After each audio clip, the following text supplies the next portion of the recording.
Baik, saya akan padatkan dan saya cukupkan dengan ini. Ayat 27. Quran surah 2 ayat 27. Ada 3 ciri utama makhluk, saya sebut makhluk karena iblis pun pernah terjebak dengan sifat ini. Nanti saya cerita belakangan kalau waktunya masih memungkinkan. Kita tarik ke dunia manusia dulu, ke kita saat ini. Ada 3 keadaan yang menjadikan seseorang bisa terkontaminasi dengan penyakit fusuk sehingga menjadi fasik. Illal fasiqin, kata al-fasiqin jamak dari kata fasik, kata kerjanya fasaqa. Sifat keadaannya disebut dengan fusuk.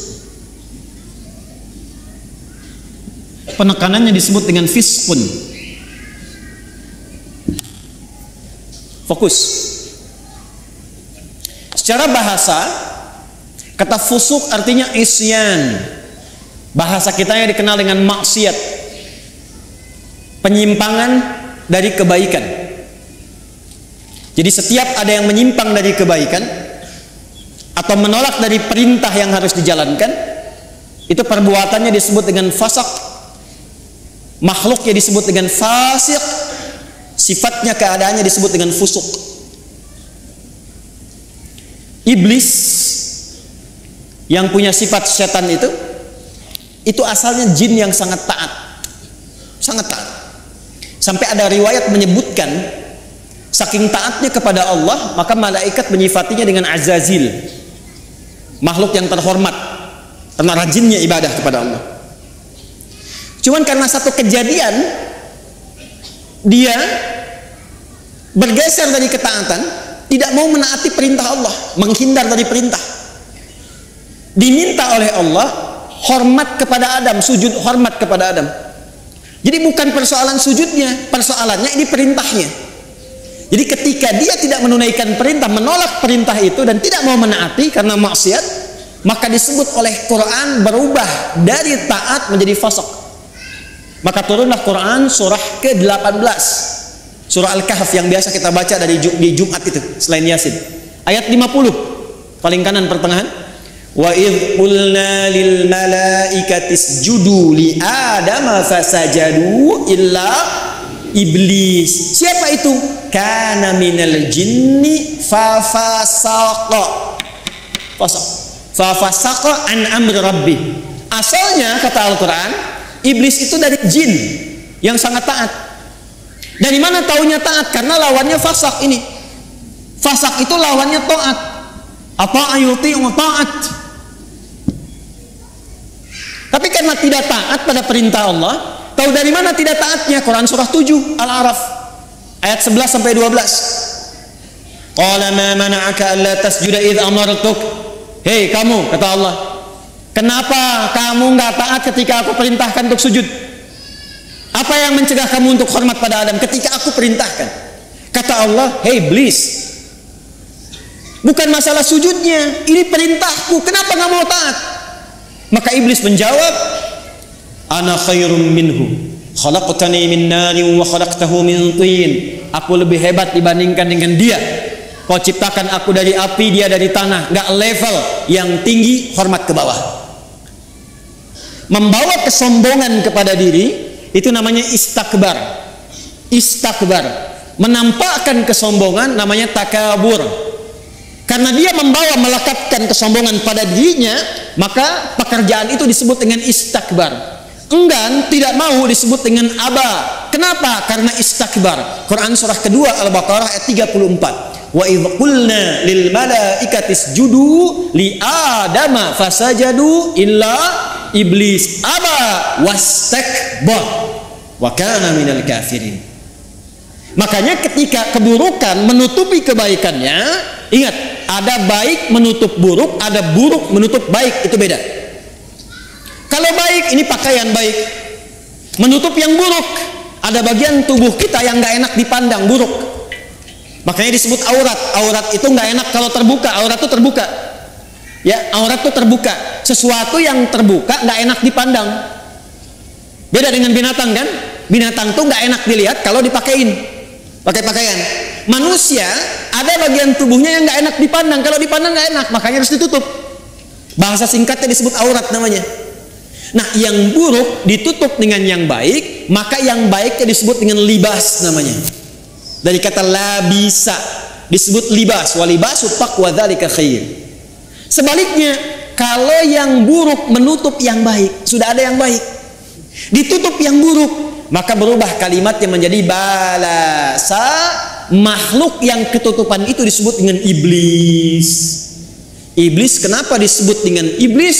Disebut dengan iblis untuk menggambarkan karena dia menutup semua sifat baiknya dengan kesombongan dan keburukan itu. Makanya sejak saat itu diharamkan oleh Allah kesombongan seakan-akan mengenakan jubah keagungan Allah Subhanahu wa taala. Jelas di sini? Balik sini. Nah, fasak itu perbuatannya, fasik itu orangnya, fasikin itu jamaknya. Secara singkat, fusuk ini sifatnya, lawan dari taat namanya maksiat. Jadi perbuatan-perbuatan maksiat yang dikerjakan oleh seseorang itu akan menutup keadaan dirinya, baik pandangan atau pendengaran bahkan lisannya, untuk bisa berinteraksi dengan Al-Quran dan menjadikannya sebagai pedoman. Contoh singkat dan cepat saja. Ini mata nih. Kalau mata ini sering dipakai berbuat maksiat, maka maksiat itu lawannya taat. Jadi kalau maksiatnya naik, taatnya turun.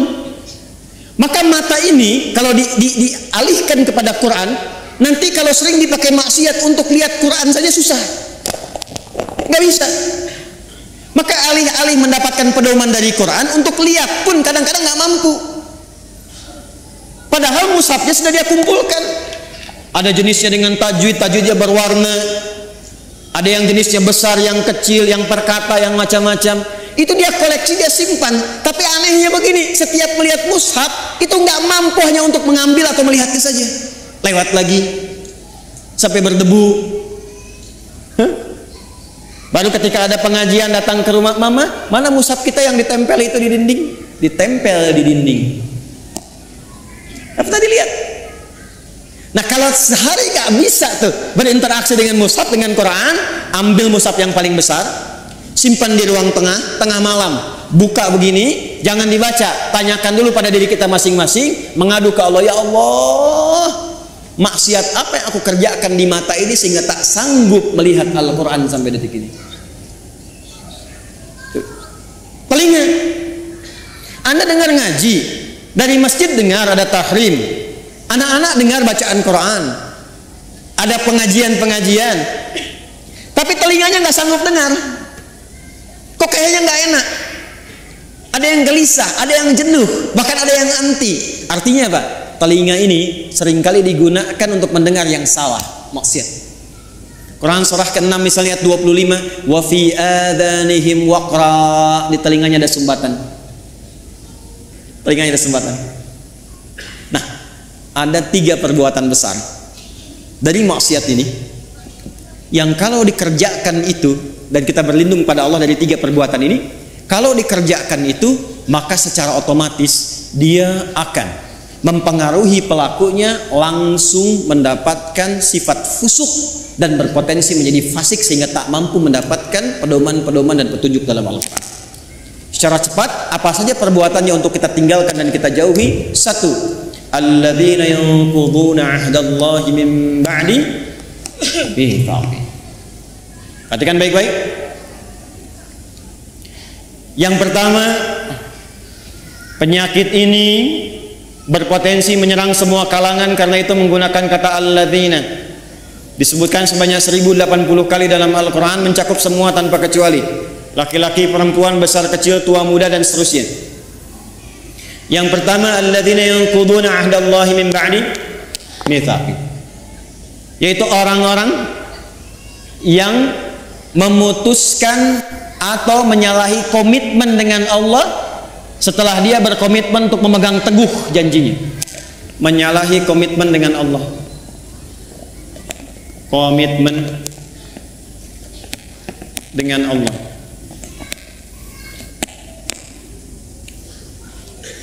Praktek langsung. Awas hati-hati, awas hati-hati. Apa komitmen pertama kita yang paling pokok dengan Allah?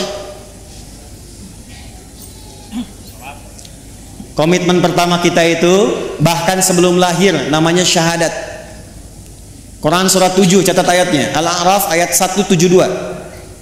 Wa idz akhadha rabbuka min bani adama min dhuhurihim dzurriyyatahum wa asyhadahum ala anfusihim alastu bi rabbikum qalu bala syahidna an taqulu yaumal qiyamati inna kunna an hadza ghafilin. Komitmen pertama kita adalah asyhadu an la ilaha wa asyhadu anna. Bahkan untuk menjaga komitmen ini tiap hari kita sholat untuk menjaga komitmen ini. Makanya setiap sholat kita tahiyat, kita bacakan dalam tahiyat asyhadu an la ilaha wa asyhadu anna muhammadan. Perhatikan, maka dari sini muncul dua turunan. Turunan pertama langsung pokok komitmennya syahadat. Yang kedua amalan penguatnya sholat. Komitmen pokok asyhadu an la ilaha. Apa arti kalimat Allah? Arti kalimat Allah itu dua yang pokok. Satu, yang dipertuhankan. Yang dipertuhankan. Jadi Allah itu bukan sifat, Allah itu nama. Ya, bukan sifat. Kalau ada yang bertanya siapa Allahmu, itu salah. Karena Allah itu nama. Siapa nama Tuhanmu? Allah.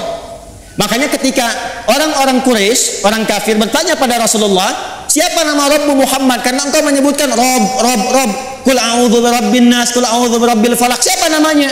Maka turunlah surah Al-Ikhlas. Kul, katakan Muhammad sallallahu alaihi wasallam, huwa, yang dimaksud Rabb itu Allah.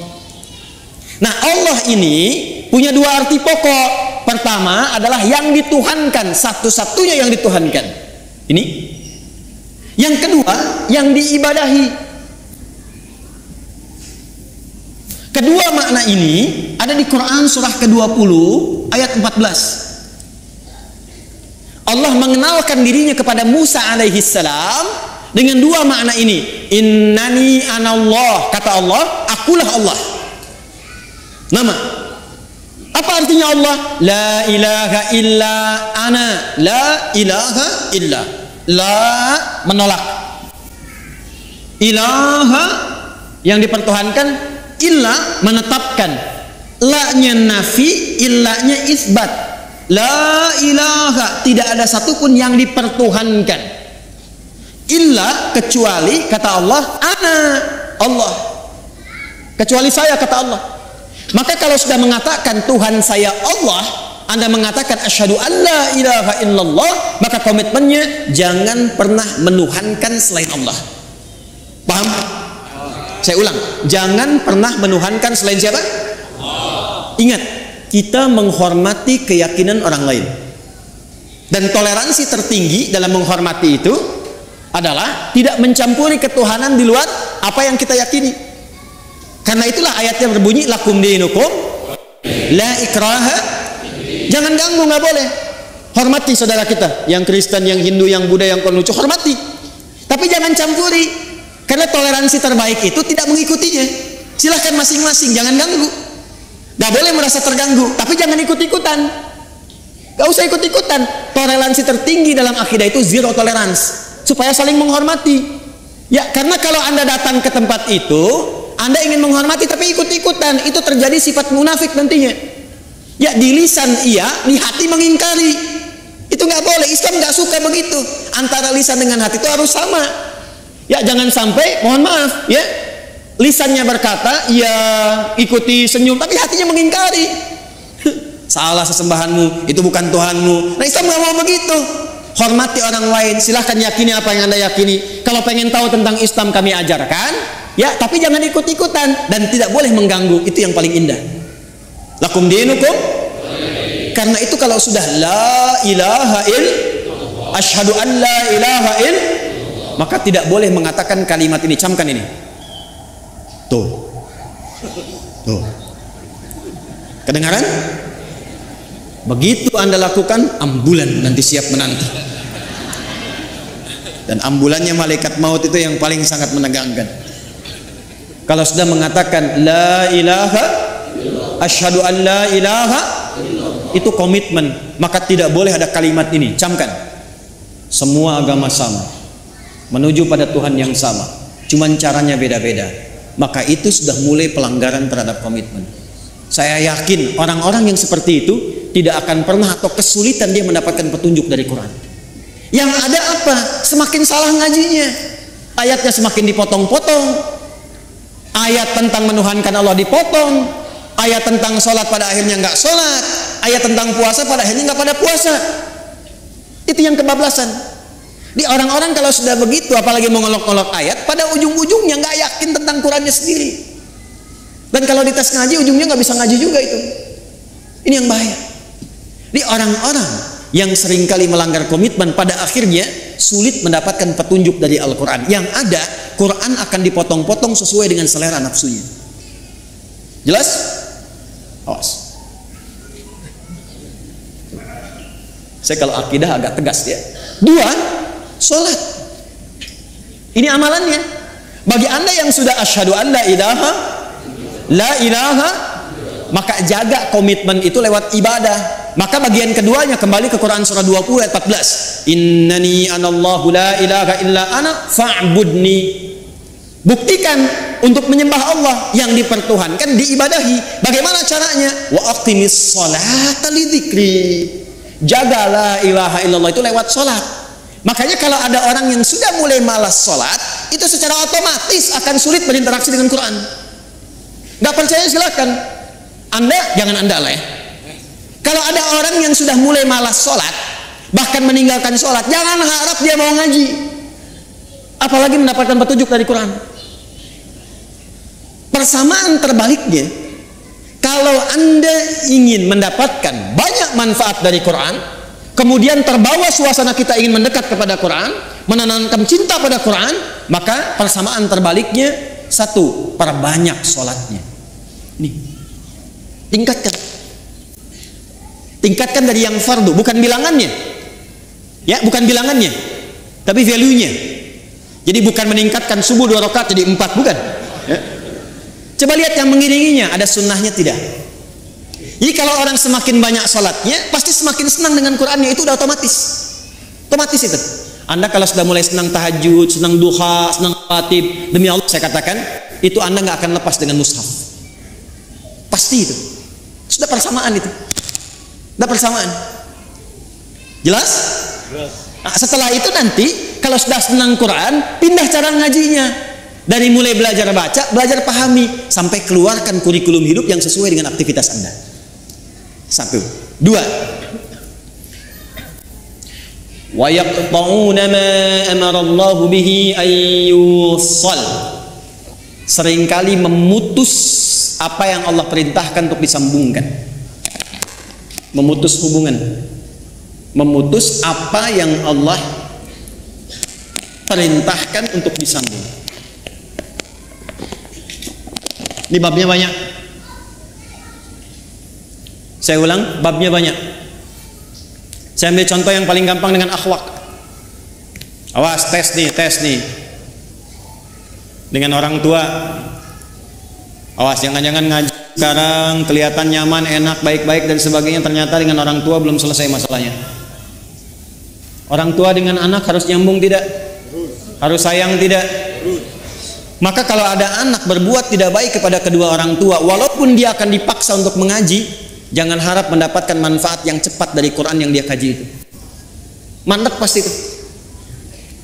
Persamaan terbaliknya, kalau Anda menginginkan anaknya ingin cepat lekat dengan Quran, maka berbuat baik pada orang tua.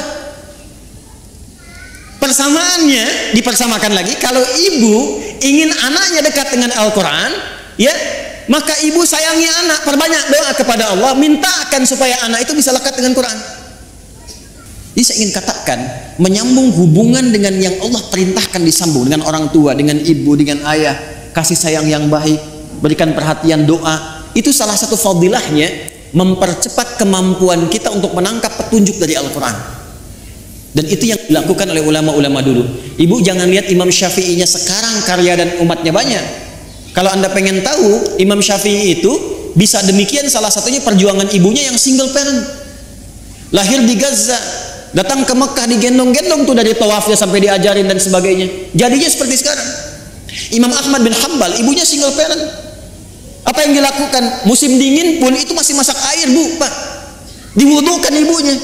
Digendong di tempat, disimpan di majlis ulama, ngaji di situ sampai jadi bintang setelahnya. Murid Imam Syafi'i. Imam Al-Bukhari itu yang berjuang ibunya single parent, mazhabnya Syafi'i. Jadi ada persamaan antara menyambung sesuatu dengan erat dengan petunjuk dari Al-Quran. Maka kalau ingin mendapatkan kemuliaan Al-Quran, dimulai dengan salah satunya apa? Minta ridho orang tua siapa yang masih ada. Minta doa. Ibu jangan diminta, doakan anaknya. Ya, minimal ada satu di keluarga yang jadi kebanggaan di akhirat, Bu. Karena kalau dunia sementara, harus ada di keluarga Anda itu, saya, kita yang dipanggil di akhirat mewakili keluarga besar. Jadi kebanggaan. Itu loh anak-anak yang sering Anda lihat orang tuanya itu orang biasa. Ya, hartanya nggak banyak, makannya terbatas, Anda merasa kasihan. Jangan salah, mungkin yang perlu dikasihani itu Anda. Karena dia telah menciptakan, membuat sebuah sistem kehidupannya bahagia di sisi Allah. Jadi kebanggaan. Ternyata anaknya sudah hafal Quran 30 juz. Ternyata orang tuanya hafal Quran dengan 7 riwayat. Dan dia siapkan anaknya di kebanggaan di akhirat. Saat orang tua yang kadang dipandang sebelah mata di dunia itu, bahkan anaknya mampu memakaikan mahkota di kepala ibu dan ayahnya di hari kiamat kelak.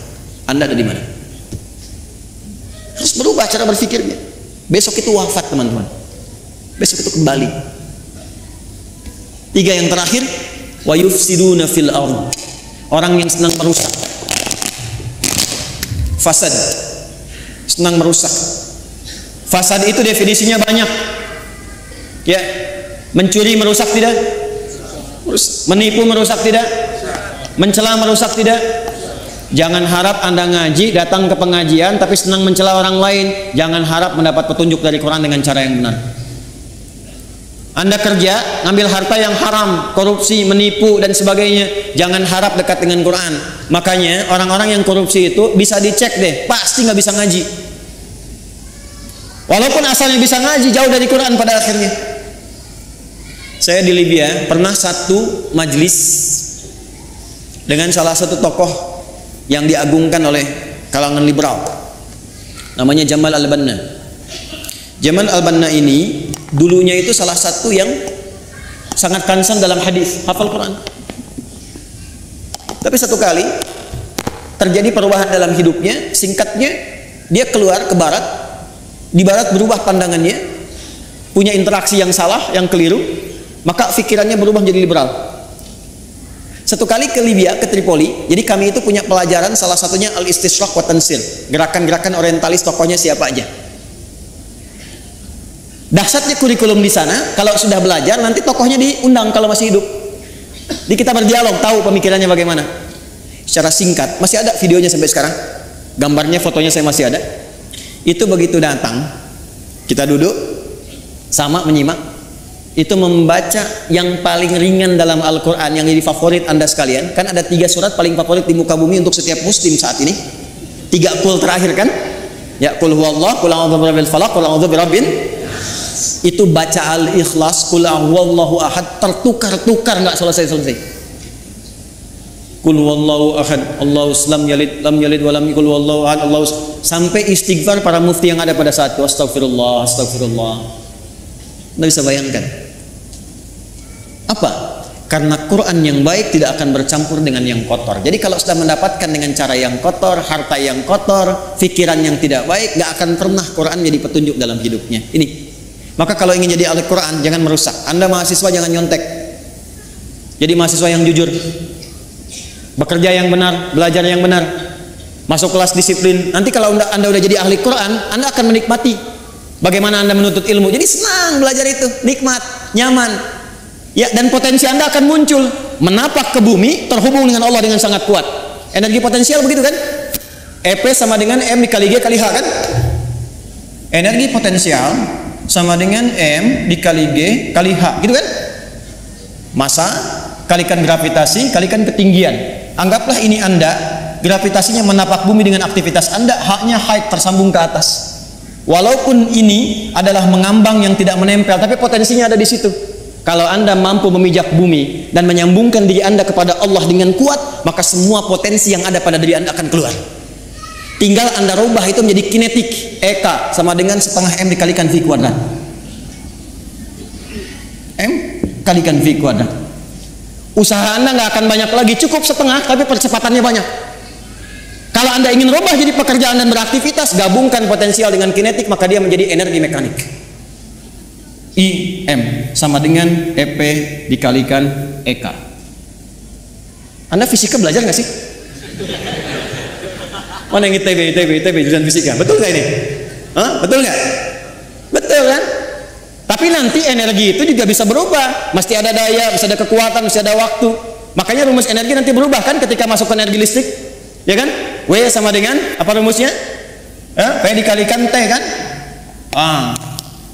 Ini dayanya, kekuatan, ikhtiarnya, waktunya terbatas. Jadi Anda mengeluarkan energi itu, ya itu terbatas waktunya sampai ajalnya tiba. Quran surah 7 ayat 34. Maka manfaatkan waktu sebaik-baiknya, tanamkan jarak dengan kuat, atur kecepatan dan manfaatkan waktu dengan baik. Maka muncullah rumus jarak S sama dengan V dikalikan T. Halo? Saya senang fisika itu. Saya masih senang belajar baca sekarang. Kalau waktu-waktu senggang saya ke toko buku, yang saya beli itu fisika, kimia, modul-modul sekolah gitu, saya pelajari lagi, saya lihat-lihat. Kenapa? Karena Allah mendesain alam semesta ini untuk bisa dibaca dan dikaji, dan pusat kajian itu dasarnya berupa pengetahuan. Allah menetapkan nih, kan fisika itu membaca alam kan? Bagaimana matahari berputar, berotasi, bumi demikian, interaksi awan dan sebagainya sampai di bumi, di laut dan seterusnya. Maka Allah berfirman, inna fi khalqis samawati wal waqtilafil laili wan nahar la ayatil liulil ulul albab. Itu melihat, meriset, menghitung, maka memunculkan ilmu. Nah ilmu ini itu untuk melihat, meriset tadi untuk membuktikan kebenaran Allah. Benar nggak seperti yang Allah firmankan? Makanya orang yang pintar itu tujuan kepintarannya untuk mengenal Allah. Semakin Anda pintar fisika, pintar kimia, pintar matematika, pintar biologi, semakin Anda mengenal Allah. Jadi kalau Anda jadi pakar di bidangnya tapi nggak kenal Allah, Anda masih bodoh. Catat tuh. Ngapain pintar-pintar nggak kenal Tuhan? Ya, kalau cuma untuk dunia, maaf. Jangankan yang beriman, yang belum beriman pun bisa melakukan itu. Tapi ayat ini disusun untuk mendekatkan diri kita dengan Sang Pencipta, hingga ketika pulang Anda punya kebanggaan insya Allah. Jelas di sini? Halo, jelas? Maka hati-hati dengan unsur-unsur fusuk yang bisa menyebabkan fasik. Ada 3 maksiat utama. Masih ingat? Satu apa? Melanggar komitmen utama dengan Allah. Apa komitmen yang paling pokok? Asyhadu an la ilaha illallah wa asyhadu anna. Bagaimana cara menjaganya dalam bab apa? Salat. Semakin tingkatkan salat, semakin cepat kita mendapatkan cahaya Al-Quran. Apalagi kalau rajin jamaah, tidak pernah imam membaca dalam salat kecuali ayatnya seperti yang kita butuhkan. Yakin itu. Karena imam tuh kadang begini, udah menyiapkan ayat, tapi ketika sudah takbir, kadang bisa berubah ayatnya. Saya barusan pengen baca Al-Isra ayat 78-81, tapi ketika mulai takbir Al-Fatihah, yang muncul apa? Az-Zariyat ayat 1 sampai ayat ke-29. Itu yang tadi kita bacakan. Saya yakin kalau Anda ngaji pulang ke rumah, lihat lagi. Di antara Anda pasti ada yang mengatakan, ini yang saya cari selama ini. Silahkan cek. Karena desainnya begitu. Kedua, jangan pernah memutuskan apapun yang Allah perintahkan untuk diapakan? Disambungkan. Contohnya, hubungan antara anak dengan siapa? Orang tua. Hubungan timbal balik ini kalau benar dilakukan, pasti akan memudahkan kita berinteraksi dengan Al-Quran. Yang ketiga, jangan pernah merusak dalam berbagai aktivitas di muka bumi. Kalau Anda pelajar, jadi pelajar yang baik. Jadi pengajar, dosen, pengajar yang baik. Jangan merusak murid. Hati-hati. Kalau Anda bekerja yang benar, jangan merusak sistem. Ya, dengan mencuri, dengan menyogok, dengan macam-macam, jauhi. Kalau semua yang dikerjakan benar dan baik, insya Allah semua pedoman Quran mudah untuk kita dapatkan, mudah untuk kita amalkan.